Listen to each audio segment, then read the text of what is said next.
তো গাইস এখন লঙ্কা পাড়াতে আছি। তো এখন ঝর্ণা আছে নাকি এদিকে, তো ঝর্ণার ওদিকে যাবো। বন্ধু আছে, তো আমার বন্ধু দেখতে পাচ্ছ। তো এখন ঝর্ণার ওদিকে যাবো। আর ভাবতে পারিনি গাইস যে আমরা এখানে ঝর্ণা দেখতে পারবো, কারণ আমি একটা মন্দির এসেছিলাম পুজো দিতে, ঠিক আছে, সেই মারফতেই আর কি ওর সঙ্গে আসা, ঠিক আছে। তো এখানে জলও আছে দেখতে পাচ্ছ নদীতে, হ্যাঁ।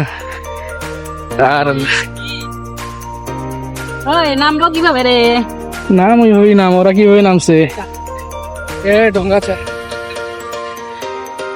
ইয়ো পাথর চা, চুল্লো পাথর। ও ভাই সাব, হোয়াট আ লোকেশন ম্যান। আর হ্যাটস অফ দিতে হবে দাদাদের উপরে, দাদাদেরকেও। কতগুলো নেপালি দাদা ছিল, তারা বললো যে এখানে যেতে পারো তোমরা, কোনো অসুবিধা নেই। সবাই যাচ্ছে এখানে, ওখানেই আর কি ঝর্ণা আছে, তোমরা বাইক নিয়েও যেতে পারো বললো, অথবা হেঁটেও যেতে পারো, কোনো মুশকিল নেই, ঠিক আছে। তো এর জন্য এসে গেলাম। আর কিছুটা আর কি উপরের দিকে উঠতে হবে, তো খাটনির কাজ। তো বাইক পুরে রেখে আসলাম, ওই সাইডটাই বাইক আছে, ঠিক আছে। আর এইদিকে দেখতে পাচ্ছ পুরোটাই পাহাড়। আর কি বলবো গাইজ, আমার যা লাগছে না।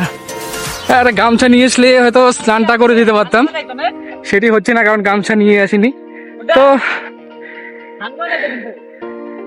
একটুখানি টায়ার্ড হয়ে গেলাম, কারণ উপরের দিকে উঠতে হচ্ছে, হেলমেটের ওজনটাও আছে অনেকটা। তো ভিউ দেখতে পাচ্ছ গাইস,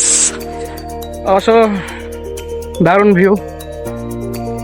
তো তোমাদের কিরকম লাগছে ভিউ বলো গাইস? ধন্যবাদ আমাকে দে, ধন্যবাদ দিতে হবে এই দাদাকে, আমি নিয়ে আসলাম, ঠিক আছে। তো এই দাদাটা নিয়ে আসলো আর কি, দাদা বললে ভুল হবে, আমার বেস্ট ফ্রেন্ড আর কি, ঠিক আছে। তো বেস্ট ফ্রেন্ড আছে আমার পিছনে। তো যাচ্ছি, হরান হয়ে গেছি অনেকটা গাইস, টায়ার্ড হয়ে গেছি, উপরের দিকে উঠতে হচ্ছে। আর সামনে দেখতে পাচ্ছ কতগুলো দিদি আছে, ঠিক আছে। পাথর মনে হয় কিন্তু বালা এগুলো, পুরাটাই একদম পাথরের, ঠিক আছে। এই পাহাড়টা পুরাটাই পাথরের, হ্যাঁ ওকে। তো ওইদিকেও টায়ার্ড হয়ে গেছে অনেকটা মনে হয়।